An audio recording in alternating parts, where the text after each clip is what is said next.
আমার ছেলের নাম ফাহিম। আমি একদিন ফাহিমকে বললাম, ফাহিম, তুমি আমার ঘরের মানুষ আছো। দেখো বাবা, আমি তো আর এভাবে পারছি না। তাছাড়া তোমার বাবাও তো এখন আর নেই। দেখো, এভাবে আর হয় না, বুঝছো? একটা মানুষ একা একা বাঁচতে পারে না। তাছাড়া তুমি তো এখন অনেক বড় হয়েছ, তোমারও তো বড় নেই। তোমার বউ তোমার সাথে ঝগড়া করে চলে গেছে বাপের বাড়িতে। এই এখন একটা সুযোগ, তুমি এই সুযোগে বাবা, আমাকে একটু শান্ত করে দাও না, আমাকে একটু শান্তি দাও। আমাকে একটু ভালোবাসা দাও না। একটু ভালোবাসা দিলে কি হয়? আমার ছেলে আমাকে বলছে, মা তুমি যেটা বলছো এইটা কোনোদিনই সম্ভব না। ছেলেকে অনেক বলার পরেও সে আমাকে এটা দিচ্ছে না। আসলে আমি তাকে অনেকবার বুঝানোর চেষ্টা করেছি। অনেকবার তাকে আমি বুঝিয়ে বলেছি যে দেখো, আমরা ঘরের মানুষ আছি, ঠিক আছে? তোমার আমার বিশ্বাসটা এটা কেউ জানতে ও বুঝতেও পারবে না। দেখো বাবা, তুমি যদি আমাকে এটা না দাও, আমার তো লাগবে। হ্যাঁ, কারো না কারো কাছ থেকে আমার এটা নিতে হবে। আর তাছাড়া আমাকে কিন্তু অনেকেই ভালোবাসে, অনেকেই কিন্তু আমাকে পছন্দ করে। এখন আমি কি করব? আমার তো কিছু করার নেই। তাছাড়া দেখো, আমার একজন চাচা শ্বশুর আছে, সে আমাকে কিন্তু অনেক বেশি পছন্দ করে। ঠিক আছে, তারপরে আমার চাচাতো ভাইও আছে, ওই যে সেদিন দেখেছ তো, ওই মানুষটা কিন্তু আমাকে অনেক বেশি পছন্দ করে। আরে সে তো আমাকে টাকাও দিতে চায়, টাকা দিতে চায়, ভালোবাসা দিতে চায়। তখন দেখি বন্ধুরা, আমার ছেলে কোনোভাবে সে বুঝতেছে না, সে কোনোভাবেই আমাকে এটা দেবে না। তখন আমিও তাকে বললাম, আচ্ছা ঠিক আছে, তুমি দিবে না তো সমস্যা নেই, আমার কোনো আপত্তি নেই, ঠিক আছে, না দাও। হ্যালো বন্ধুরা, তোমরা সবাই কেমন আছো? আশা করি তোমরা অনেক বেশি ভালো আছো আমার কলিজার বন্ধুরা। তোমাদের ভালোবাসি বলে আরও একটি নতুন গল্প নিয়ে তোমাদের জন্য হাজির হয়ে গেলাম। বন্ধুরা, আজকের গল্পটা শুনলে তোমাদের অনেক বেশি ভালো লাগবে। কেননা আজকের গল্পটাতে ভালোবাসা আছে, ইমোশনাল আছে, সবকিছু আছে। আজকের গল্পটা হচ্ছে আবার ছেলেকে নিয়ে। আসলে মা চালের একটি জীবন যুদ্ধ। আমাদের ফ্যামিলিটা হচ্ছে একটা মধ্যবিত্ত ফ্যামিলি। ফাহিম আমার ছেলে, ওর বাবা এখন আর বেঁচে নেই, অনেক আগেই মারা গেছে। আমি তো আসলে বুড়ি হয়ে যাই নাই। বন্ধুরা, এই যে আমাকে আপনারা শুনছেন, আমার রূপ যৌবন এখনও বলতে গেলে অনেকটাই রয়ে গেছে। আসলে এলাকার অনেক মানুষই আমাকে পছন্দ করে। যে দেখে সেই আমাকে বলে, ভাবি আপনার নাম্বারটা দিয়েন, আপনার সঙ্গে আমার পার্সোনাল দরকার আছে। আসলে বন্ধুরা, আমার ছেলে ফাহিমকে কিছুদিন আগে বিয়ে দিয়েছিলাম। ও আসলে একটা মেয়ের সঙ্গে রিলেশন করে, প্রেম করে বিয়ে করেছে, কোর্ট ম্যারেজ। আর এখন বন্ধুরা, আসলে কোর্ট ম্যারেজ, অমুক ম্যারেজ, তমুক ম্যারেজ, নিজেরা পছন্দ করে বিয়ে করলে সংসার বেশিদিন টিকে না। ঠিক তেমনি আমার ছেলের সংসারও বেশিদিন টিকে নাই। ওই মেয়েটা কিছুদিন আসলো আমাদের ঘরে, 2 মাস সংসার করে আবার আমার ছেলেকে বুড়ো আঙুল দেখিয়ে চলে গেছে। এখন ওকে অন্য একটা জায়গায় বিয়ে শাদিও দিতে পারবো না।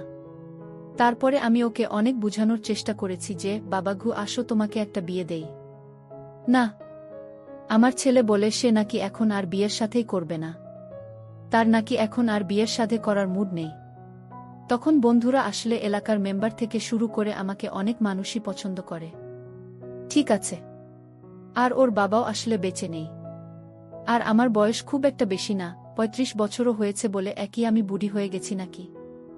আমি এখনও দেখতে একেবারে নতুন ইয়ং জীবন যৌবন কালের একটা মেয়েদের মতো। ঠিক আছে, তো যাই হোক, আমি আমার ছেলেকে অনেকবার বোঝানোর চেষ্টা করলাম যে, ফাহিম, তুমি তো নিজে পছন্দ করে একটা মেয়েকে ঘরে আনলে, সেই মেয়েটা তো চলে গেল। আচ্ছা বাবা শোনো, আমিও তো আর পারছি না। তাছাড়া আমিও তো একটা রক্তে মাংসে গড়া মানুষ। আমি আর এইভাবে কতদিন চলব? তখন আমি আমার ছেলেকে বললাম, দেখো বাবা, তোমাকে মানুষ করতে গিয়ে আমি দ্বিতীয় কোনো বিয়ে সাধে করি নাই। দিনটা সে আমিও তো একটা রক্তে মাংসে গড়া মানুষ, তোমারও তো আমার কথাও চিন্তা করতে হবে। তুমি এই যে বাইরে মেয়েদের সঙ্গে টাইম পাস করো, মোবাইলে মিনিট ভরে প্রেম টেম করো, এগুলো আমার একদমই ভালো লাগে না। তুমি সংসারে একটু মন দাও। আমি তোমার বউয়ের চেয়ে অনেক সুন্দরী মেয়েকে এনে দিব। তার আগে তুমি আমাকে আমার সঙ্গে একটু দাও না। এটা তো কেউ জানতে পারবে না। তুমি আমার ঘরের মানুষ, আমিও তোমার ঘরের মানুষ, ঠিক আছে না? তো বন্ধুরা, ও কোনোভাবে রাজি হইল না, কোনো কিছুতেই বুঝতে চাইল না। কিন্তু কি করব? এখন শরীর তো আর আজকের আগে যায় না।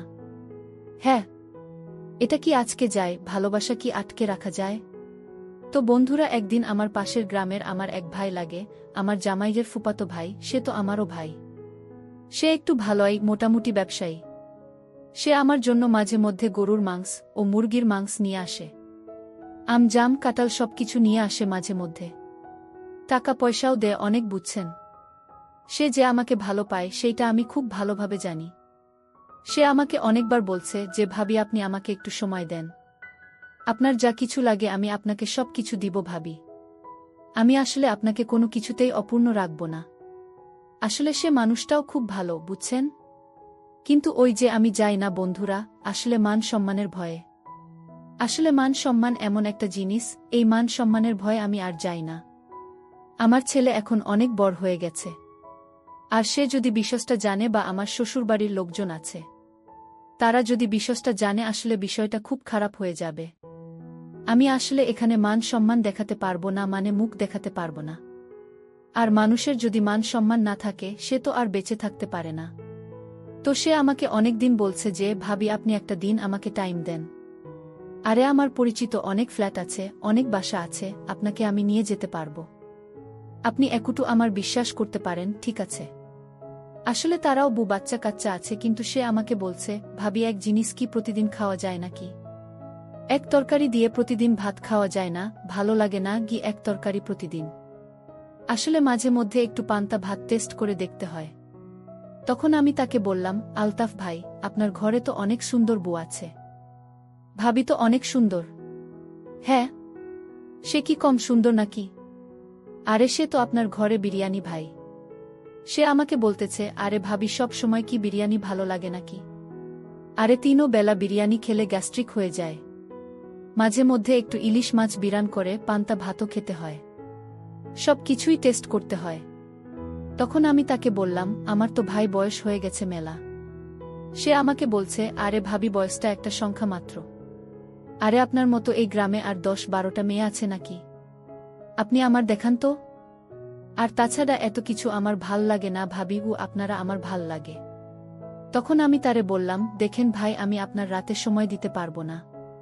কেননা আমার শ্বশুরবাড়ির লোকজন, তারা একটু মাইন্ড করবে। আর তাছাড়া আমার ছেলেও আছে, তাকে রেখে আমি আপনাকে রাত্রেবেলা সময় দিতে পারবো না। আপনার যদি কিছু করার থাকে, আপনার দিনের বেলায় কিছু করতে হবে। তখন সে আমার হাতে 10,000 টাকা দিল। দিয়ে আমাকে বলছে, ভাবি একটু মজা করেন। ঠিক আছে, এই নেন। আচ্ছা ঠিক আছে, আমি একটা রুমের ব্যবস্থা করে তারপর আমি বলবো। তো বন্ধুরা, আমি আসলে দিনের বেলায় বাজারে যাব, এই কথা বলে বাড়ি থেকে বের হলাম। তখন সে আমাকে একটা গাড়ি করে নিয়ে গেল তার এক বন্ধুর বাসায়। সেই অনেক বড় একটা বাসাতে নিয়ে যাওয়ার পরে সে আমাকে সেদিন অনেক মজা দিয়েছে বন্ধুরা, অনেক আনন্দ দিয়েছে। আসলে আমার জামাই মরে যাওয়ার পর এই প্রথম কোনো পরপুরুষ আমাকে টাচ করেছে, আমার জীবনে এসেছে। না, দেখলাম অনেক বেশি ভালোবাসা দিচ্ছে, অনেক আনন্দ পেয়েছে। আসলে আমার ছেলেকে এতদিন বলে বলে সে আমাকে কিছু দেয় নাই। সে তো আমাকে দিবেই না, ঠিক আছে? তুমি আমাকে না দাও, তুমি ওই অন্য মেয়েদের সঙ্গে গিয়ে ফুর্তি করো, ওই আবাসিক হোটেলে যাও। আর আমি বলি সে আমাকে দেয় না। না দিক। আমি আলতাফ ভাইরে পাইছে, সে আমাকে মেলা টাকা পয়সা দেয়, তারপরে অনেক সম্মানও করে। আমার জন্য তার জীবনটাও দিয়া দেয়। যাক, আসলে বন্ধুরা, এই দিনটা আমার কাছে একটা সেরা দিন ছিল। তো আমি মজা পেয়ে গেছি বন্ধুরা। এরকম মজা পাইতে পাইতে আসলে আমার শ্বশুর বাড়ির লোকজন একটু মাইন্ড করে। সব দিন আর বাড়ি থেকে বের হওয়া যায় না। আলতাফ ভাই আমার মাঝে মধ্যে ফোন দেয়, ভাবি আপনি একটু আসেন, টাকা পয়সা যা লাগে দিব। তখন আমি তাকে একদিন বললাম, ভাই আমি তো বাড়ি থেকে বের হতে পারছি না, আমি তো আসতে পারবো না। আপনি একটা কাজ করেন, আপনি বরং আমার কাছে আছেন, রাত ঠিক 11টার দিকে আসেন। ঠিক আছে, কেউ দেখবে না। আপনি ঠিক আমাদের বাড়ির পিছনে আসবেন। আর আমার ছেলে, আমার শ্বশুর শাশুড়ি সবাই যখন ঘুমিয়ে পড়বে, তখন আমি আপনাকে আমার রুমে নিয়ে যাব, ঠিক আছে? আপনি ওই বাড়ির পিছনে যে সুপারি যে গাছটা আছে না, পুকুর পার, ওই জায়গাতে আজকাতে দাঁড়িয়ে থাকবেন। এই বুদ্ধিটা ছিল আমারই। রাত যখন 10:30 বাজে ঠিক তখনই আলতাফ ভাই আমার এক কল দিল। দিয়ে বলতেছে, ভাবি আপনি কই? আমি তো আপনার বাড়ির পিছনে এসে দাঁড়িয়ে আছি। আর কতক্ষণ অপেক্ষা করব? আমি তখন তাকে বললাম, ভাই একটু অপেক্ষা করেন। মধু খেতে হলে একটু তো অপেক্ষা করতে হয়, একটু কষ্ট তো করতে হয়। আর তাছাড়া আমার ছেলে এখনো জেগে আছে। আপনি আর কিছু সময় অপেক্ষা করেন, আমি আপনাকে কল দিব, ঠিক আছে? তারপর আপনি চলে আসবেন অথবা আমি বাড়ি থেকে বের হব। আপনাকে আমি নিজে নিয়ে আসব। তবে খবরদার ভাই, মোবাইল টোবাইল পকেট থেকে বের করে না, আর কোনো শব্দ কইরা না। কেউ যদি টের পেয়ে যায় তাহলে কিন্তু খুব খারাপ হয়ে যাবে। এই কথা বলে আমি ফোনটা রেখে দিলাম। তার কিছুক্ষণ পরেই আমি দেখতে পারলাম আমার ছেলে ধীরে ধীরে ঘুমিয়ে পড়েছে। বাড়ির সবাই ঘুমিয়ে পড়েছে। চারিপাশ একেবারেই অন্ধকার হয়ে গেছে। আমি ঘর থেকে বের হয়ে আলতাফ ভাইকে নিয়ে আসলাম। সে আমাকে বলছে, আরে ভাবি, আপনার জন্য প্রায় 2 ঘন্টা ধরে অপেক্ষা করছি। আমি তাকে বললাম, ভাই কিছু পেতে হলে কিছু তো দিতে হয়, কিছু কষ্ট করতে হয়। তবে একটা জিনিস ভাই, আপনি ঘুমাবেন না কিন্তু সারা রাত, ঠিক আছে? কাজ শেষ করে ভোর আজান দিলে ঠিক আছে, ফজরের আজান দিলে আপনি কিন্তু বাড়ি থেকে চলে যাবেন। না হলে কিন্তু তখন আমার শ্বশুর ঘুম থেকে উঠে নামাজ পড়তে যায়। তখন যদি আপনাকে আমাকে দেখে ফেলে একটা সমস্যা হয়ে যাবে। সে আমাকে বলল, আরে ভাবি আমি যাব। তাছাড়া আমারও তো সংসার আছে নাকি? তাদের কাছেও যদি খবরটা পৌঁছে যায় তখন তো এটা আমারও সমস্যা হবে। তাই না যাব ভাবি, যাবা? তো এই কথা বলে বন্ধুরা আসলে আমি আলতাফ ভাইকে আমার ঘরের দিকে নিয়ে গেলাম। নিয়ে আমি ঠিক রুম এর ভিতরে পৌঁছালাম। পৌঁছে আলতাফ ভাই বলছে, ভাবি আর শীতেছে না। আমি আলতাফ ভাইয়ের জন্য কিছু খাবার রেখেছি, ভাত তরকারি। আমি তাকে কিছু ভাত দিলাম। সে আমাকে বলছে, আরে ভাবি আমি খেয়ে এসেছি, আমি কিছু খাবো না। আর তাছাড়া এখন আমার ভাত খাওয়ার মুড নেই, আমার এখন অন্য কিছু খেতে ইচ্ছে করছে। আমি তাকে বললাম, আরে ভাই এত তাড়াহুড়া কেন? খাবেন তো? খাওয়ার জন্য তো এসেছেন। তার আর বন্ধুরা দেরি সইল না, ওই দিনই স্টার্ট শুরু করে দিল। তো বলা চলা এক প্রকার ওই দিন রাতে মোটামুটি ভালোই ছিল। মানে রাতে 5 বার হয়ে গেছে। আসলে আমার একটা ভয় ছিল, কারণ আমি যে রুমে আছি আমার ঠিক পাশের রুমে আমার ছেলে। আমি আলতাফ ভাইকে খুব সাবধানতার সাথে আমি তাকে বলেছিলাম, ভাই কোনো রকম যেটা কোনো শব্দ না হয় এবং একটু চেষ্টা করবেন আস্তে আস্তে, তার উপর কাশি টাশি কোনো কিছু দিবেন না। আর কথা তো বলাই যাবে না, কারণ আমার ছেলে যদি টের পেয়ে যায় তাহলে কিন্তু সর্বনাশ হয়ে যাবে। না, ওই দিন রাতে সে পাশ করেছে। যখন ভোর 4:30 বাজে, আজান দিবে 5টার সময়, ঠিক তার কিছুক্ষণ আগেই আলতাফ ভাইকে আমি ঘর থেকে দরজা খুলে বের হতে সাহায্য করলাম। সে ঘর থেকে বেরিয়ে গেল। বাহ! আর সেদিন আমার খুব ভালো লাগছিল। যাক বাবা, স্বামী নেই, কতদিন পর এরকম একটা স্বাদ পেলাম। এরকম তো এখন পাওয়াই যায় না। আসলে বন্ধুরা কি বলবো, জামাই না থাকলে একটা ঝামেলাই। এই যে লুকিয়ে লুকিয়ে এরকম আর কতদিন? মানে ঘরের একজন যদি স্থায়ী মানুষ না হয়, এরকম আসলে ভয় লাগে কোনোদিন যে ধরা খেয়ে যাই, খুব খারাপ লাগে। তারপর আমি দেখলাম কিছুক্ষণ পরেই আমার শ্বশুর ঘুম থেকে উঠল। শ্বশুর ঘুম থেকে ওঠার পর সে নামাজে গেল। সে দেখল আমার রুমে লাইট জ্বালানো। তখন শ্বশুর আমার রুমের দিকে আসল। সে আমাকে এসে বলল, কি হল বৌমা, তোমার রুমে লাইট জ্বলছে কেন? আমি তাকে বললাম, এই তো বাবা আমি এখন নামাজ পড়ব তো এই জন্য। তো সে বলতেছে, ও আচ্ছা আচ্ছা ঠিক আছে। এই কথা বলে সে চলে গেল। আমি গোসল করে একটু রেস্ট নিলাম, কাপড় চোপড় চেঞ্জ করে একটু রেস্ট নিলাম। রেস্ট নেওয়ার পরে সকাল 7:30টার দিকে ঘুম থেকে উঠলাম।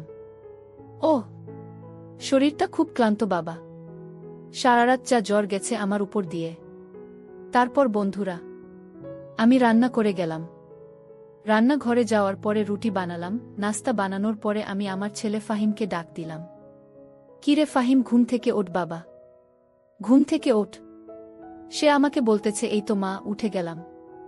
তো উঠে আমি তার জন্য নাস্তা মাস্তা সবকিছু রেডি করলাম, তাকে দিলাম। সে খাওয়া দাওয়া করে কোথায় যেন চলে গেল। আমার ছেলেটার বউ চলে যাওয়ার পর থেকে সে যেন ইদানিং একটু কেমন হয়ে গেছে। শুনলাম সে নাকি আরও একটা রিলেশন করে, মানে একটার পর একটা মেয়ে তাকে পটাতেই হবে।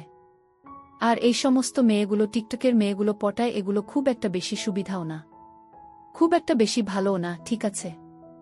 আমার ছেলেটার জীবনটা এভাবেই কি কাটবে নাকি? এভাবে কি নষ্ট হয়ে যাবে? আমার মাঝে মধ্যে খুব টেনশন হয়। তো আমি আমার শ্বশুর শাশুড়িকে নাস্তা টাস্তা দিয়ে নিজে একটু রিল্যাক্স করলাম। বাহ, কতদিন পর আজকে যে শরীরটা হালকা লাগছে সেটা বন্ধুরা তোমাকে বলে বোঝাতে পারব না। সত্যি আসলে অনেক দিন পর ভালো লাগছে। তো কিছুক্ষণ পর সে আমাকে ফোন দিল। আলতাফ ভাই আমাকে ফোন দিয়ে বলছে কিভাবে কেমন লাগছিল। আমি তাকে বললাম এই তো ভাই ভালো লাগছিল। সে আমাকে বলল আজকেও আসবে নাকি? আমি তাকে বললাম ভাই আপনি আজকেও আসবেন? না, আজকে আসার দরকার নেই, আসলে আমার ভয় লাগে। তাছাড়া রাতে যদি কেউ টের পেয়ে যায়। সে আমাকে বলছে আরে ভাবি, কিসের ভয়, আমি তো আছি।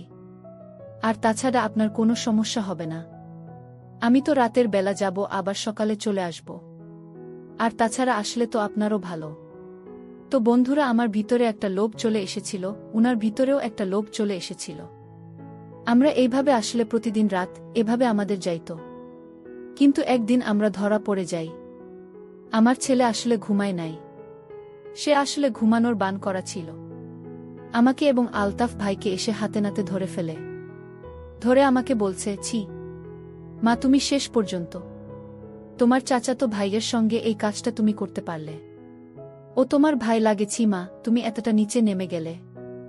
যদি দাদা দাদি এই বিষয়টা জানতে পারে তখন তাদের কাছে তুমি মুখ দেখাবে কি করে? আর সমাজে তুমি মুখ দেখাবে কি করে? তখন আমার ছেলে বলছে মা, তুমি এতটা নিচু হয়ে গেছ। তখন সে আলতাফকে বলতেছে চাচা, আপনিও শেষ পর্যন্ত আপনার ঘরে বাচ্চা আছে, সন্তান আছে, বউ আছে, আপনি তাদের কথা একটাবার ভাবলেন না। তখন আলতাফ কোনো কিছু না ভেবে সেখান থেকে ডাইরেক্ট তার জান নিয়ে সে চলে যায়। তখন আমি আমার ছেলেকে বলি, তোকে আমি কতদিন বলেছি, কতবার তোকে আমি বোঝানোর চেষ্টা করেছি, কিন্তু তুই তো আমাকে একটা বারের জন্য বুঝিসনি। তুই তো আমাকে কখনো বুঝতে চাস নাই। দিন শেষে যে আমি একজন মানুষ, আমারও যে চাহিদা আছে, তোর কি সেই জ্ঞান আছে? তুই তো সব সময় তো নিজের কথা চিন্তা করিস, তোর নিজেরটাই তুই ভেবে দেখেছিস। কোথাকার কোনো মেয়েকে টিকটক থেকে বিয়ে করে নিয়ে এসেছিলি, 2 মাস রেখে সে তো তোকে বুড়ো আঙুল দেখিয়ে চলে গেল। এখন মেয়েদের পিছনে একটার পর একটা লেগে আছিস। আমি যে তোর মা, আমার কথা কি তোর মনে আছে, চিন্তা আছে? তোর রোজগার নেই, সংসারে কিভাবে চলবে সেটাও তো তোর চিন্তা নেই। এই যে তোর আলতাফ চাচা আমার সঙ্গে যে কাজটা করে, সে আমাকে টাকা দেয়, প্রতি মাসে বস্তা বস্তা কারি টাকা দেয়, সেই টাকা দিয়ে সংসারটা চলে। সেই জ্ঞান কি তোর আছে, তুই যে বসে বসে খাচ্ছিস? আমার ছেলেকে এই কথাগুলো বলার পর সে আমাকে বলতেছে মা, তুমি আমাকে খুঁটা দিয়ে দিলে শেষ পর্যন্ত, ঠিক আছে, আর কোনো কিছু বলার নেই আমার। তখন আমি তাকে অনেকবার বোঝানোর চেষ্টা করলাম, দেখ বাবা, তুই আমার ঘরের মানুষ, আমরা এত একসাথে থাকে। তুই যদি আমাকে তোর আলতাফ চাচার জায়গায় এই জিনিসটা আমাকে দিস, তাও তো তোরে চাচার কাছে আমাকে আর যেতে হয় না। তুই যদি ভালোভাবে কাজ কাম করিস তাহলেও তো আমাদের সংসারটা ভালোভাবে চলে, আমাদের আর টাকা পয়সার সমস্যা হয় না। তোর বাবা নেই, তোর দাদা আছে, দাদি আছে, তাদের তো সংসারটা দেখতে হয়। তাছাড়া তোকে আমি বলেছি যে ভালো একটা মেয়ে দেখে, সুন্দরী একটা মেয়ে দেখে তোকে আমি বিয়ে দিব, কিন্তু তুই তো আমার কোনো কথাই শুনতেছিস না। তুই একটার পর একটা ফালতু মেয়েদের পিছনে পড়ে আছিস, তোর ক্যারিয়ারটা নষ্ট করে দিয়েছিস। এভাবে আর কতদিন চলবে? বন্ধুরা, আমার ছেলে, আমি দেখলাম সে তখন আমাকে বলছে ঠিক আছে মা, আজকে থেকে আমাকে নিয়ে তোমাকে আর কোনো টেনশন করতে হবে না। তুমি আজকে থেকে আমাকে যেভাবে বলবে আমি ঠিক সেইভাবে চলব। আর তুমি কি যেন বলেছিলে, বাবা চলে যাওয়ার পর থেকে তোমার কষ্ট হয়, তুমি আমার জন্য তুমি আরেকটা বিয়ে শাদী করো নাই। ঠিক আছে, আজকে থেকে আমি যেন ওই আলতাফ চাচাকে এই বাড়িতে আর না দেখি। তোমার যা লাগবে আজকে থেকে তোমাকে সব কিছু আমি দিব।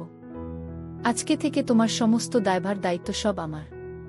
তোমার যখন যেটা লাগবে সেটা তোমার শরীরের প্রয়োজনে হোক বা সংসারের দায়িত্ব আমি সম্পূর্ণ করব।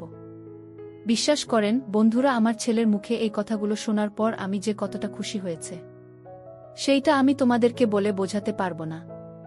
আমার যে ছেলেটা ফালতু মেয়েদের পিছনে ছুটত, সেই ছেলেটা আজকে থেকে কাজ করবে, আজকে থেকে সে চাকরি করবে, মানে এটা যে একজন মা হিসেবে আমার কাছে কতটা আনন্দের। আসলে বন্ধুরা, আমি তোমাদেরকে বলে বুঝতে পারবো না। এটা আমার কাছে সত্যি অনেক বেশি আনন্দের। আর সে আমাকে বলেছে আসলে ওর বাবা আমার সঙ্গে যেটা দিত বা আজকে থেকে আমার আর কোনো চাহিদা মানে অভাব হবে না। ও আমাকে আজকে দেখি সবকিছু দেবে। সবচাইতে বড় কথা হচ্ছে এইটা, যাক, বাবা এতদিন ছেলেটাকে কত বুঝিয়েছে, ওকে কত যে গান দিয়েছে, ও কোনো কিছুই বুঝত না। যাক, এতদিন পর আমার ছেলেটা মনে হয় লাইনে এসেছে। যাক বন্ধুরা, তারপর আমি দেখলাম ওইদিন রাতে খাওয়া দাওয়া করে ফাহিম আমাকে বলছে, মা আজকে থেকে আমরা আলাদা আলাদা রুম এ থাকব না, আমরা একই রুম এ থাকব, ঠিক আছে? আহ, এই কথাটা শোনার পর মানে আমার চেহারাটা এত খুশি হয়েছে বন্ধুরা, সত্যি অনেক বেশি ভাল লাগছে। আমার অনেক বেশি ভাল লাগছে আমার। তখন আমি তাকে বললাম ঠিক আছে। সে আমাকে তার বউয়ের যত শাড়ি ছিল, তার জন্য যত 3 পিস গহনা যা কিছু কিনেছিল সব আমাকে দিয়ে দিয়েছে। আলমারি থেকে বের করে আমার জন্য সব শাড়ি নিয়ে এসেছে এবং আমাকে সব গহনা খুলে দিয়েছে। সে আমাকে বলতেছে, নেও মা, আজকে থেকে আমার বউয়ের এই শাড়িগুলো তোমার, এই গহনাগুলো তুমি পরবে, ঠিক আছে? আর আজকে থেকে আমরা শুধু পরিবারের সামনে মা ছেলে, কিন্তু আমরা ভিতরে ভিতরে কিন্তু অন্য কিছু। ছেলের মুখে এমন কথাটা শুনে সত্যি আমার প্রাণটা যেন একেবারে জড়িয়ে গেল, মানে একেবারে বয়ে গেল। তো ছেলে আমাকে বলছে, মা কালকে আমার অ্যাপার্টমেন্ট লেটার আছে, আমি সিভিটা রেডি করে রেখেছি। সকালবেলা একটা জায়গায় যাব চাকরির ইন্টারভিউ দিতে। আশা করি চাকরিটা হয়ে যাবে। স্যালারি ও মোটামুটি 30-35 হাজার টাকা। বাহ, এই টাকা তো অনেক। তখন বন্ধুরা ওই দিন রাতে আমাদের ভিতরে একটা কিছু হয়ে যায়, মানে সারা রাত আমরা একসঙ্গে ছিলাম। তো সে আমাকে অনেক যা দিয়েছে, মানে অনেক বেশি। যাই হোক, এটাই তো আমি চেয়েছিলাম এতদিন, যে আসলে আমরা ঘরের মানুষ। আমরা আসলে ঘরের ভিতরে কি করব না করব এটা তো বাহিরের কোনো লোক জানতে পারবে না। বাহিরের কোনো লোক এটা আসলে বুঝতে পারবে না। এটা একান্তই আমাদের নিজেদের ব্যাপার, আমাদের নিজেদের কাছে থাকবে। এতদিন তো আমি এটাই চেয়েছিলাম। এখন আমার সেই খুশিটা চলে এসেছে। এখন আমার খুব ভাল লাগছে। যাই হোক, এতদিন পর আমি অনেক বেশি খুশি। আমি আমার ছেলে ফাহিমকে বললাম, সত্যি বাবা, তুই যে এইভাবে চেঞ্জ হয়ে যাবি আমি বুঝতেই পারিনি। সত্যি তোকে আমি এতদিন ভুল বুঝেছিলাম। তখন ফাহিম আমাকে বলতেছে, মা আমি যদি রাজি না হয়, তখন তো তুমি বাহিরের পর পুরুষের সঙ্গে ওই সমস্ত কাজ করবে, যেটা আমার অনেক বেশি খারাপ লাগবে। যদি দাদু এবং দাদি এই বিষয়টা জানে, আমার তো পরিবারের একটা মান সম্মান আছে। আর তুমি আমার জন্য যে মেয়ে দেখবে, যাকে বিয়ে দিবে আমার কাছে, আমি তাকে বিয়ে করব। আমার ছেলের এমন পরিবর্তন দেখে সত্যি বন্ধুরা আমার কাছে খুব ভালো লাগছিল।